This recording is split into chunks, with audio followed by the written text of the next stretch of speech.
बिस्मिल्लाहिर्रहमानिर्रहीम। अस्सलाम वालेकुम मोहतरम नाज़रीन। अल्लाह ताला ने इंसानों को बेशुमार नेमतों से नवाजा है और अपनी तरफ से बेशुमार रहमतें अता की है। इन नेमतों का शुक्र अदा करना और इनका सही इस्तेमाल करना इंसान की ज़िम्मेदारी है। लेकिन जब इंसान इन नेमतों को अपनी खुशहाली और ताकत समझकर उनकी नाशुक्री करता है तो अल्लाह ताला उनको आजमाने के लिए आजमाइशें भेजता है। ऐसे ही एक वाक़या कौम ईला के साथ पेश आया है जो कि हज़रत दाऊद अलैहिस्सलाम के दौर में पेश आया। कौम ईला एक खुशहाल कौम थी जो समंदर के किनारे आबाद थी। अल्लाह ने उन पर बेशुमार नेमतें नाजिल की थी, जैसे कि ज़मीन की सरसब्ज़ व शादाब हालत, बागात की बहार और समंदर में मछलियों की फरावानी। इन नेमतों की बदौलत ये कौम खुशहाल ज़िंदगी गुजार रही थी। अल्लाह की तरफ से उनकी रोज़ी का बहुत बड़ा ज़ख़ीरा समंदर में मछलियों की मौजूदगी थी, जो उनकी रोज़मर्रा की खुराक और कारोबार का एक अहम हिस्सा थी। इस कौम के लोग भी इब्तिदा में अल्लाह की इबादत और उसकी हदायत की पैरवी करते थे, लेकिन जब अल्लाह की तरफ से उन पर रिज़्क़ की बारिश होने लगी तो वो इस खुशहाली में मग़रूर हो गए और अल्लाह की नेमतों का शुक्र अदा करना छोड़ दिया। ये कौम अल्लाह की आजमाइश से नावाकिफ़ थी। वो ये समझ बैठे थे कि उनकी खुशहाली और उनके रिज़्क़ में फरावानी उनकी मेहनत और तदबीर है। हालांकि ये सब अल्लाह की मेहरबानी थी। ये कौम हर दिन समंदर में मछलियाँ पकड़कर अपनी ज़िंदगी गुजारती थी, लेकिन अल्लाह ताला ने उनकी आजमाइश के लिए एक हुक्म नाज़िल किया कि हफ्ते के दिन मछलियों का शिकार करना हराम है। हफ्ते के दिन जब मछलियाँ समंदर के किनारे पर ज़्यादा आती, अल्लाह ने उस दिन शिकार करने को मना कर दिया। यह हुक्म उस कौम की आजमाइश था, क्योंकि हफ्ते के दिन मछलियों के भरपूर आमद के बावजूद अल्लाह के हुक्म पर अमल करना ज़रूरी था। कौम की खुशहाली और अल्लाह की रज़ा के दरमियान एक आजमाइश थी। अल्लाह की तरफ से इस हुक्म का मकसद कौम को ये बताना था कि रिज़्क़ और नेमतें अल्लाह की तरफ से आती हैं और उन्हें अल्लाह के रास्ते में सिर्फ़ अल्लाह की रज़ा के खातिर इस्तेमाल किया जाना चाहिए। शुरू में यह कौम अल्लाह के हुक्म पर अमल करने की कोशिश करती रही, मगर जैसे ही वक्त गुजरा उन्होंने अल्लाह के हुक्म की खिलाफ वर्जी करना शुरू कर दी। इन लोगों ने अपनी ज़रूरत और लालच के मुताबिक अल्लाह के हुक्म को नज़रअंदाज करना शुरू कर दिया। कौम के कुछ अफराद जो अभी भी अल्लाह के हुक्म पर अमल करते थे, इस फसाद को देखकर परेशान हो गए और उन्होंने लोगों को अल्लाह के हुक्म की याद दहानी करवाई। लेकिन इस कौम के अंदर एक तबका ऐसा भी था जो अल्लाह की हदायत को नापसंद करता था और दुनियावी फ़ायदे की खातिर अल्लाह के हुक्म को तोड़ता था। ये वो वक्त था जब शैतान ने उन लोगों को धोखा देने की कोशिश की। शैतान ने उन्हें वसवसे डालकर हफ्ते के दिन मछलियों को तालाबों में फांस कर उन्हें जमा कर लिया जाए और फिर इतवार के दिन उन्हें शिकार कर लिया जाए। इस तरह बज़ाहिर ये कौम हफ्ते के दिन शिकार करने से बच जाएगी, मगर दर हकीकत वो अल्लाह के हुक्म की खिलाफ वर्जी कर रहे थे। शैतान ने उन्हें इस तरह बहकाया कि वो अपने अमल को जायज़ समझे।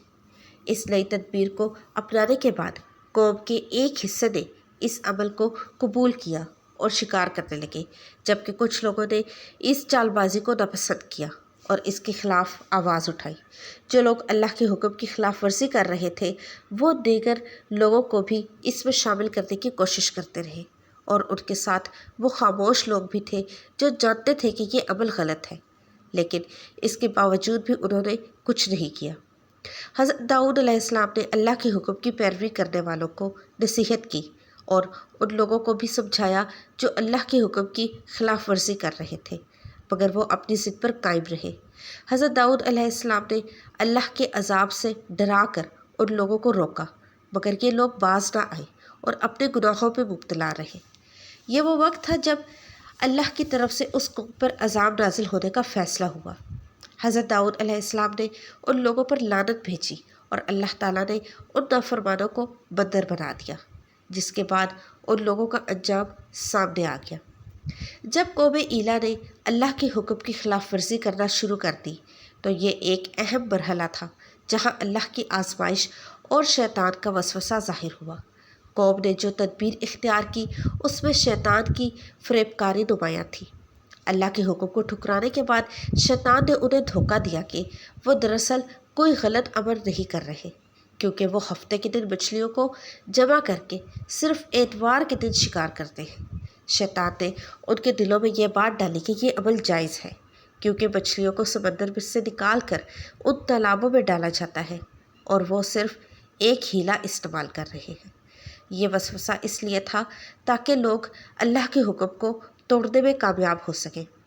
یہ کو پوری دنیا میں ایک سبق کے طور پر سامنے آئی کہ جب انسان اللہ کے حکم کو نظر انداز کرتا ہے تو شیطان کے وسوسوں میں آ کر وہ اپنے اعمال کو جائز سمجھنے لگتا ہے۔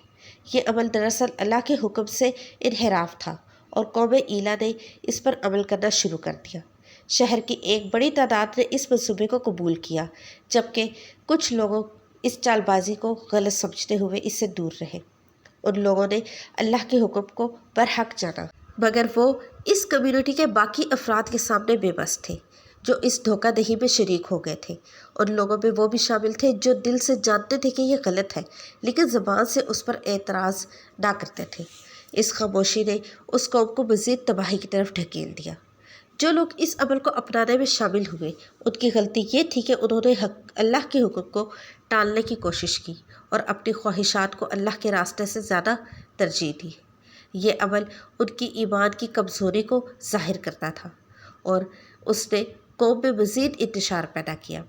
اس دوران حضرت داؤد علیہ السلام نے اللہ کے حکم کی پیروی کرنے والوں کو مزید نصیحت کی اور ان کی ہمت بڑھائی کہ وہ اس نافرمانی کے خلاف آواز اٹھائیں، لیکن جو لوگ اس میں ملوث تھے ان کے لیے کوئی بھی نصیحت اور واعظ اثر انداز نہ ہو سکا۔ اس وقت ان لوگوں نے اپنی عقل اور چال بازیوں کو اللہ کے حکم سے زیادہ اہمیت دی اور اللہ کے عذاب کا سامنا کیا۔ حضرت داؤد علیہ السلام نے ان لوگوں کو اللہ کی پکڑ سے آگاہ کیا مگر وہ باز نہ آئے اور اپنی ضد پر قائم رہے۔ محترم ناظرین، جب قوم ایلا کی نافرمانی اور بے راہ روی بڑھ گئی تو اللہ کی طرف سے عذاب نازل ہونے کی ساعت قریب آ گئی۔ حضرت داؤد علیہ السلام نے ان کو اللہ کے عذاب سے خبردار کیا تھا مگر قوم کی نافرمان افراد نے اس کی کوئی پرواہ نہ کی۔ اس وقت اللہ کا فیصلہ اور حکم نازل ہوا کہ ان نافرمانوں کو سخت ترین عذاب میں مبتلا کیے جائے۔ یہ عذاب صرف دنیا تک محدود نہ تھا بلکہ ان کی نسلوں تک بھی پہنچا۔ اللہ نے ان نافرمانوں کو بندر میں بدل دیا۔ یہ ایک واضح علامت تھی کہ اللہ کی نافرمانی کی سزا کتنی سخت ہوتی ہے۔ جب یہ لوگ بندر بن گئے تو ان کی حالت بے حد اذیت ناک ہو گئی۔ وہ نہ صرف جسمانی طور پر بندر بن گئے بلکہ ان کے دلوں میں بھی انسانیت کا کوئی احساس باقی نہ رہا۔ وہ اپنے رشتہ داروں کو پہچاننے کی کوشش کرتے لیکن زبان سے کچھ نہیں کہہ پاتے۔ ان کی حالت اتنی پریشان کن تھی کہ وہ اپنے اندر کی تکلیف اور اذیت کو جھیلتے ہوئے 3 دنوں میں مر گئے۔ یہ عذاب ایک عظیم سبق تھا جس نے پوری قوم کو یہ سمجھایا کہ اللہ کے حکم کی خلاف ورزی کرنے والوں کا انجام کس قدر برا ہوتا ہے۔ اللہ کی رضا کے بغیر کسی بھی عمل میں کامیابی ممکن نہیں۔ محترم ناظرین، یہ واقعہ اس بات کا بھی ثبوت تھا کہ اللہ کے عذاب سے بچنے کا واحد راستہ اس کے حکم پر عمل کرنا ہے اور اس کے راستے پر چلنا ہے۔ اس عذاب سے بچنے والے وہ لوگ تھے جو اللہ کے حکم کی پیروی کر رہے تھے اور نافرمانوں کو سمجھانے کی کوشش کر رہے تھے۔ اللہ نے ان لوگوں کو محفوظ رکھا اور ان کو اس عذاب سے بچا لیا۔ یہ بھی ایک نشانی تھی کہ اللہ اپنے نیک بندوں کی حفاظت کرتا ہے اور ان کو اپنے عذاب سے بچاتا ہے۔ محترم ناظرین، جب قوم ایلا کے نافرمان افراد بندر بن گئے تو ان کی حالت کا تصور بھی دل دہلا دینے والا تھا۔ اللہ کی طرف سے ان پر نازل ہونے والا عذاب ایک انتہائی دردناک اور عبرتناک واقعہ تھا۔ ان لوگوں کے جسموں میں تبدیلی آ گئی تھی لیکن ان کے دلوں میں انسانیت کا کوئی عنصر باقی نہ رہا تھا۔ وہ انسانوں کی بجائے جانوروں کی طرح سلوک کرتے تھے اور صرف بندر کی شکل میں اپنی زندگی گزار رہے تھے۔ اس حالت میں ان کے ذہنوں میں بھی کوئی اچھے خیالات نہیں تھے اور نہ ہی وہ اپنے گناہوں کی معافی مانگنے کی کوشش کر سکے۔ یہ صورتحال ان کے لیے انتہائی اذیت ناک تھی کیونکہ وہ اپنے کیے ہوئے گناہوں کا خمیازہ بھگت رہے تھے۔ ان بندروں کی حالت دیکھ کر دیگر لوگ ان سے افسوس کرتے اور ان کے قریب آ کر ان سے بات کرنے کی کوشش کرتے مگر ان کی زبان سے کوئی آواز نہ نکلتی تھی۔ وہ صرف اپنے رشتہ داروں کے کپڑوں کو سونگھتے اور ان کی حالت پر افسوس ظاہر کرتے لیکن وہ کچھ نہیں کہہ پاتے۔ یہ حالت انسانیت کے لیے ایک عبرت تھی کہ اللہ کی نافرمانی کرنے والے किस तरह अपनी ज़िंदगी की तमाम तर खुशियों से महरूम हो जाते हैं। अल्लाह की तरफ से इस कौम पर यह अजाब 3 दिन तक जारी रहा। इन 3 दिनों के दौरान इन बंदरों को ना तो खाने को कुछ मिला और ना ही पीने को कुछ मिला। उनका जिस्म गंदा और कमज़ोर हो गया और वो हर दिन अपनी हालत में बदतर होते गए। उनकी हालत एक दर्दनाक और तल्ख हकीकत को बयान कर रही थी कि जब इंसान अल्लाह के रास्ते से मुनहरिफ होता है तो उसका अंजाम किस कदर खौफनाक हो सकता है। इन 3 दिनों में वो ना तो अपने गुनाहों की तौबा कर सके, ना किसी और तरीके से अपनी हालत को बेहतर कर सके। ये मंजर एक इबरत था कि अल्लाह की तरफ से कोई भी सज़ा इंसान के गुनाहों की बिना पर नाजिल होती है और इस सज़ा से बचना सिर्फ़ अल्लाह की हदायत पर अमल करने में ही मुमकिन है। इस कौम के बंदर बन जाने के बाद कोई उम्मीद बाकी नहीं रही थी कि वो दोबारा इंसान बन जाएंगे। ये वाक़या अल्लाह के अदल और इंसाफ की एक बहुत बड़ी निशानी था, जो साबित करता है कि जो लोग अल्लाह के रास्ते से मुनहरिफ होते हैं उनका अंजाम कभी भी अच्छा नहीं होता। मोहतरम नाज़रीन, कौम ईला के इस इबरतनाक वाक़े से हमें कई अहम सबक मिलते हैं जो न सिर्फ इस कौम के लिए बल्कि पूरी इंसानियत के लिए एक गहरी हकीकत पर रोशनी डालते हैं। सबसे पहले ये कि अल्लाह के हुक्म की नाफरमानी का नतीजा हमेशा तबाहकुन होता है। अल्लाह ने इंसान को अपने हदायत और रास्ते की पैरवी करने की मुकम्मल आज़ादी दी है, लेकिन जब इंसान अपनी ख्वाहिशात और दुनियावी फ़ायदों के पीछे भागता है तो अल्लाह के रास्ते से मुनहरिफ हो जाता है, तो उसका नतीजा इंतहाई दर्दनाक होता है। कौम ईला के अफराद ने अल्लाह के हुक्म की खिलाफ वर्जी करने के बाद अपनी इफलाह की बजाय अल्लाह के गज़ब को दावत दी।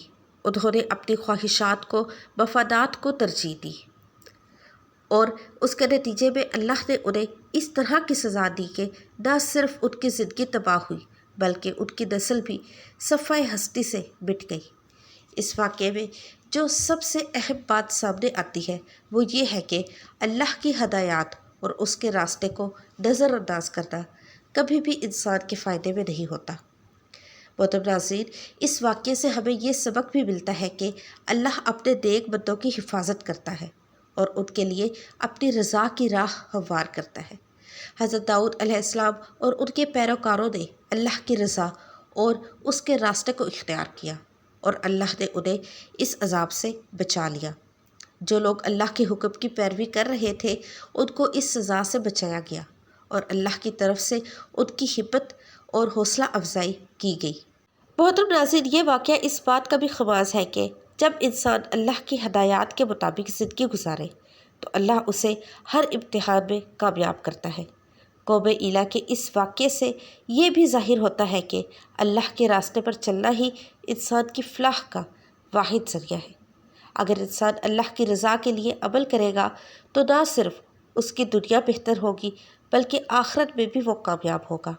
अल्लाह की हदायत पर अमल करना इंसान के लिए फ़ायदे का बाइस होता है और उसकी ज़िंदगी को बरकतें मिलती है। लेकिन जब इंसान अल्लाह की हदायत को नज़रअंदाज करता है और अपनी ख्वाहिशात के पीछे भागता है तो उसका अंजाम इंतहाई बुरा होता है, जैसा कि कौम ईला के साथ हुआ। आखिरकार ये वाक़या हम सब के लिए एक इबरत है कि हमें हमेशा अल्लाह की हदायत पर अमल करना चाहिए और उसकी रज़ा के रास्ते पर चलना चाहिए। अल्लाह के रास्ते में ही इंसान की कामयाबी और फलाह है और उसके अलावा कहीं भी सुकून और खुशहाली नहीं है। वो तो नाज़रीन, अल्लाह ताला से दुआ है कि अल्लाह ताला हमें नेक रास्ते पर चलने की तौफीक अता फरमाए और हमें नेक अमाल करने की तौफीक अता फरमाए। आमीन। मोहतरम नाज़रीन, कमेंट सेक्शन में अल्लाह के 99 नामों में से एक नाम ज़रूर टाइप कीजिएगा। वीडियो को लाइक और चैनल को सब्सक्राइब भी कीजिएगा। मिलते हैं नई वीडियो में, तब तक के लिए अल्लाह हाफिज़।